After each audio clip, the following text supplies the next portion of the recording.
Good morning, student. Myself, Praduman, your physics teacher for class 9 and 10 in Modern International School, Hiswa.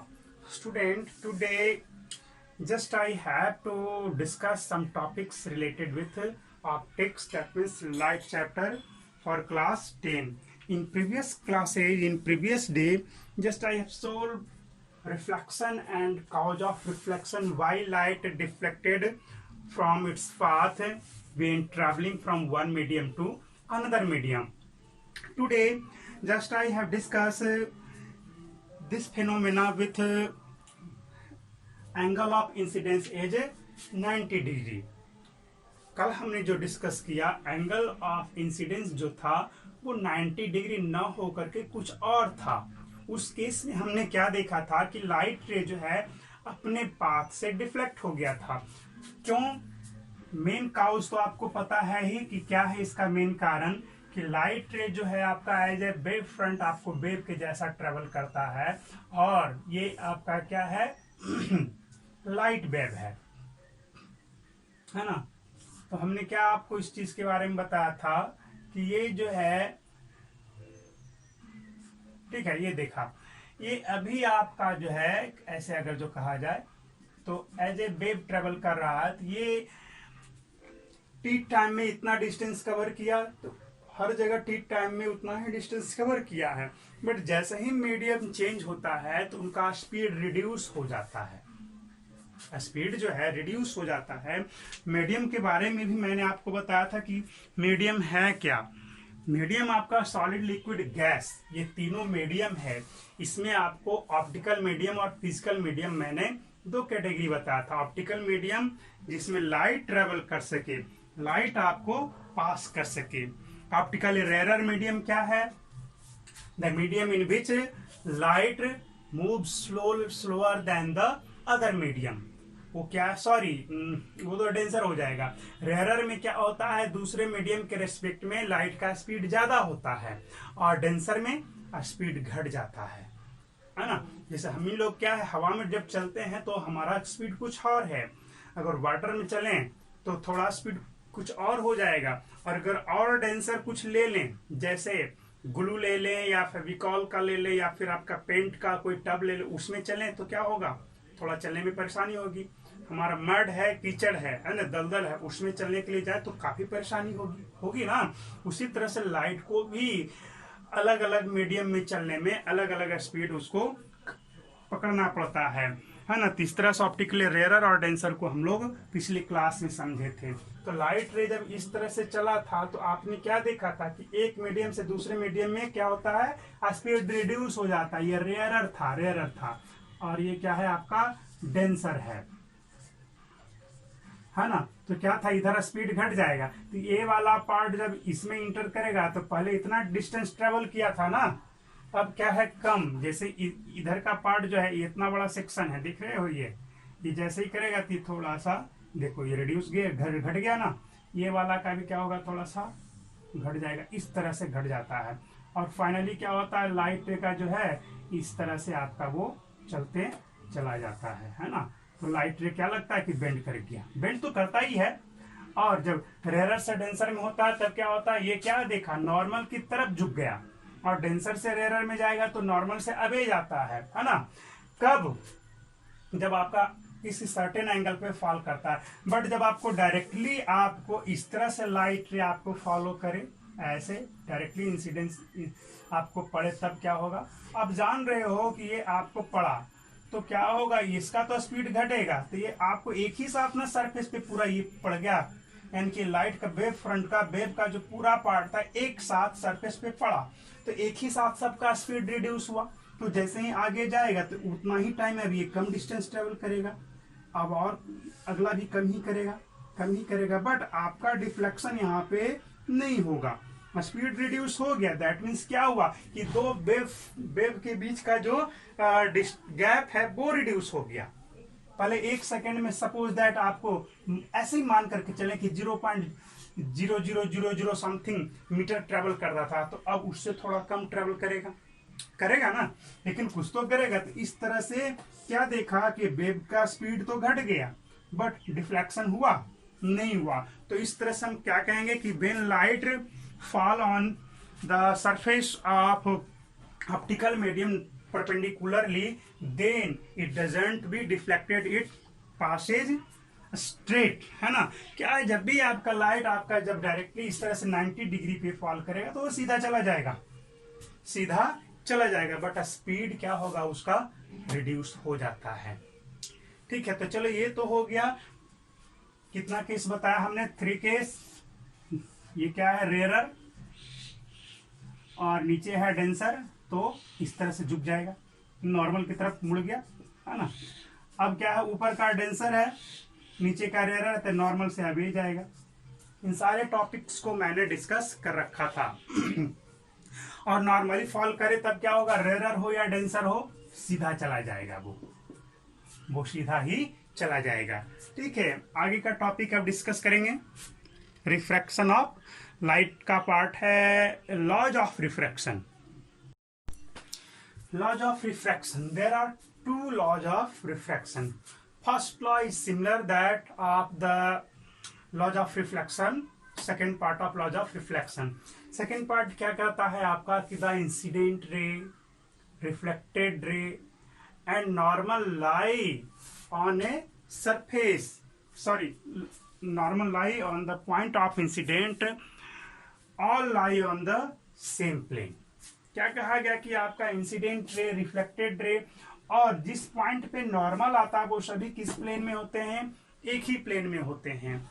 यहाँ पे आपका क्या statement है first law में कि द इंसिडेंस रे, है ना, the incident ray, reflected ray and normal lie on the point of incident and normal lie on the point of incident all lie in same plane. बिल्कुल उसी के जैसा है कि जैसे क्या है आपका यहां से देखा जाए तो ये आपका हो गया इंसिडेंट रे, आफ्टर रिफ्रैक्शन जब भी इंटर करेगा तो इस तरह से मुड़ जाएगा, या अभी भी जा सकता था। वो डिपेंड किस पे करता है? मीडियम के नेचर पे, कि ऊपर का मीडियम कैसा है, नीचे का मीडियम कैसा है। अब देखा जाए ये क्या हो गया इस जगह का, ये नॉर्मल ऊपर से नीचे तक, तो ये सारे एक ही पॉइंट पे आए ना। ये तीनों पॉइंट जो है आपका एक ही प्लेन, दैट मीन्स आपका बाउंड्री जो होगा आपका सरफेस बाउंड्री ऑफ 2 मीडिया, है ना, उसी प्लेन में ये आएंगे ना, उससे बाहर ये तीनों पॉइंट नहीं जा सकते। इंसिडेंट यहाँ पे, यहाँ से ये चला, फिर नॉर्मल, ये सभी एक ही पॉइंट पे आपको कोइंसाइड करते हैं। तो ये था हमारा फर्स्ट लॉ। सेकेंड लॉ का क्या कहता है ये जान लो। ये क्या है हमारा आई, और ये क्या है आपका आर। ये है एंगल ऑफ इंसिडेंस और ये है एंगल ऑफ रिफ्रैक्शन या रिफ्रैक्टेड एंगल ही बोल सकते हैं, इंसिडेंट एंगल भी इसको बोल सकते हो। और भी कुछ इसमें हम ले लें। I1 R1 यही हमारा सेम प्लेन है। इस बार हमारा थोड़ा सा और क्या हो गया, ये क्या देखा, एंगल हमारा थोड़ा सा बदल गया। पहले के केस में ये आपका ज्यादा हो गया, I2 R2। यहां से और ले लो इधर की ओर, इस बार ऐसे ले लिया, थोड़ा और ज्यादा ले लिया, है ना, और ये आपका और ऐसे हो गया। ठीक है, तो क्या है हर एक के केस में हमने एंगल अलग अलग लिया है, I3 और this one is R3।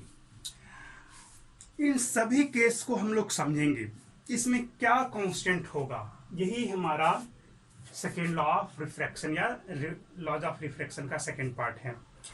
According to this law the ratio of sine angle of incident angle and refracted angle is a constant quantity. क्या बोला गया है कि the ratio of sine angle of incident ray भी बोल सकते हैं, incident angle with refracted angle is a constant quantity. That means sine I by sine R, ये refracted angle is a constant quantity, और सी भी बोल सकते हो, है ना, ये आपका कांस्टेंट है। अब और इस चीज को और विशेष समझे तो अब क्या है, यहाँ पे एंगल I3 है, I1 है, I2 है, R2 है, R1 है, R3, ये समझ रहे हो, इसके लिए ये, इसके लिए ये। तो सबके केस में अगर जो रेशियो निकालोगे तो यहाँ पे sign I3 by sine R1 होगा, है ना, sign I3 by sine R3 होगा equal to sine I1 divide by sine R1 and equal to sine, चलो ये छोड़, नहीं भी लिखेंगे, इक्वल टू बाद में लिखेंगे, sign I2 divide by sine R2।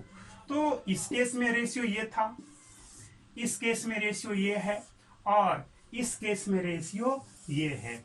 अगर सभी के लिए फर्स्ट मीडियम आपका सेम रहा और सेकंड मीडियम सेम रहा तो ये जो रेशियो सबके केस में आया है वो कांस्टेंट होगा।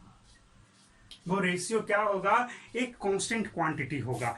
यही सेकंड लॉ ऑफ रिफ्रैक्शन कहता है। सेकंड लॉ बोले, लॉ वही हुआ, उसी का सेकंड पार्ट हो गया, है ना।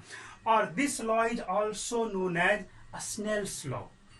हम लोग इसी एंगल को स्नेल्स लॉ भी कहते हैं। क्लियर है? यही आपका मेन कंसेप्ट था कि द साइन एंगल, है ना, of refracted ray with the sine angle of the sine angle of incident ray with the normal is to sine angle of refracted ray with normal is a constant quantity. तो ये है हमारा laws of reflection और Snell's law. And this constant quantity, अब यहां पे क्या लिखोगे, sine I1 equal to sine R1 equal to sine I2 divide by sine R2 equal to sign I3। और भी एंगल ले सकते हैं हम लोग, लेकिन ज्यादा क्यों ले, कंसेप्ट हमारा क्लियर होना चाहिए। Sine R3 equal to a constant quantity.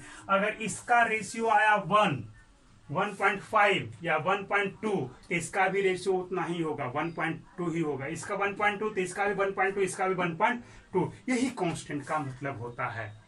तो ये था हमारा laws of refraction. And this ratio is known as refractive index of the medium.